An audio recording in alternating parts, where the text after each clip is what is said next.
అరుదుగా ఉండేటువంటి ఒక విలక్షణ కంట్రిబ్యూషన్ నుండి ఒక rich political legacy, ideological legacy ఉన్నటువంటి నాయకుడు సీతారాం యెచూరి. Right sir. ఇక చంద్రబాబు నాయుడు ఆంధ్రప్రదేశ్ ముఖ్యమంత్రి చేసిన ట్వీట్ చదువుతాను sir. Deeply saddened by veteran CPIM leader Sitaram Yechury ji's passing. He was a stalwart who rose from the ranks to become one of the most respected voices in Indian politics. He was known for his intellectual take on issues and connection with the people at the grassroots level. His insightful debates with leaders across the political spectrum earned him recognition beyond his party. My heartfelt condolences to his family, comrades and followers.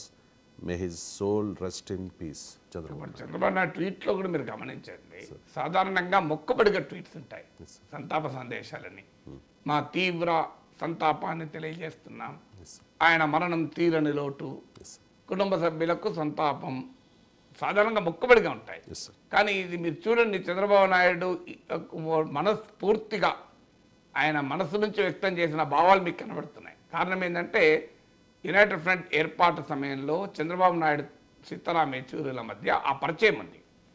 So ఆ పరిచయం ఉంది కనుక ఆయన తన personal feelings అందులో express, అందులో కూడా మీరు చూడండి, నేను ఇంతదాకా చెప్పిన ఇంటలెక్చువల్ స్థాయి, ఆయన ఉన్నటువంటి అధ్యయనము, రాజకీయాలకు అతీతంగా ఆయనకు ఉన్నటువంటి సంబంధాలు ప్రస్తావించారు. మీరు చంద్రబాబు నాయుడు కూడా మీరు చూడండి, ఇండియాలో కోalition బిల్డర్.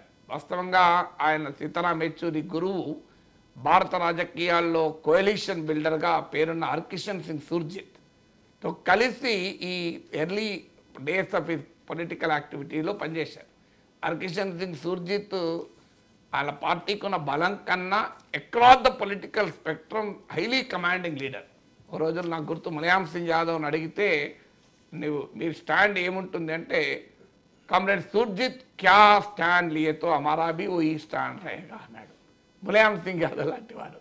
సో అలాంటి సుర్జిత్తో పనిచేశాడు కనుక మీకు యునైటెడ్ ఫ్రంట్ ఏర్పాటులో కీలక భూమిక పోషించాడు సీతారాం యెచూరి. బహుశా ఆ జ్ఞాపకాలు కూడా చంద్రబాబు నాయుడుకు ఉంటాయి కనుక వాటిని కూడా ఆయన ఆ సంతాపం సందేశం ఉంది. తర్వాత యూపీఏ ఏర్పాటులో కీలక పాత్ర పోషించారు. యూపీఏ ప్రభుత్వం రావటానికి కీలక భూమిక పోషించారు 2004లో. తర్వాత మీకు ఇటీవల ఇండియా కూటమి ఏర్పాటులో చాలా కీలక భూమిక. అందుకే మీకు రాహుల్ గాంధీ ట్వీట్లో ఇండియా సంతాప ప్రస్తావించారు, సోనియా గాంధీ గారు ప్రస్తావించారు ప్రత్యేకంగా. సో ఈ ఇండియా కూటమి ఏర్పాటు క్రమంలో ఆయన నిర్వహించినటువంటి పాత్ర, అంటే వివిధ బీజేపీ వ్యతిరేక పార్టీలని రాజకీయాలకు అతీతంగా, సిద్ధాంతాలకు అతీతంగా ఒక కామన్ ఎజెండా పైన తీసుకురావడంలో కీలక భూమిక పోషించారు. ఎందుకంటే the biggest problem is Congress CPM. కేరళలో ప్రత్యర్థులు, సిపిఎంకు మిగిలిన ఏకైక రాష్ట్రం కేరళ. బెంగాల్లో ఓడిపోయారు, త్రిపురలో ఓడిపోయారు. అలాంటి పరిస్థితుల్లో ఇండియా కూటమి ఏర్పడడం అనేది మామూలు ఛాలెంజ్ కాదు.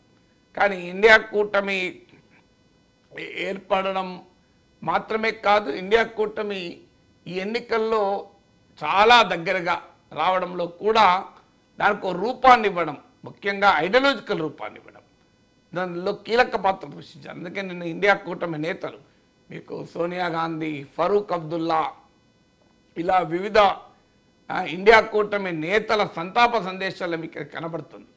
ఈ కీలకమైన సమయంలో, అంటే బీజేపీ బలాన్ని తగ్గించి, ఎన్డీఏ బలాన్ని తగ్గించి ఇండియా కూటమి బలము పెరిగిన కీలకమైన సందర్భంలో సీతారాం యెచూరి లాస్ అనేది వాళ్ళు ఫీల్ అయ్యారు. అందుకే చాలామంది ఇండియా కూటమి నేతల సంతాప సందేశాలు ఇది మనకు కనబడుతుంది.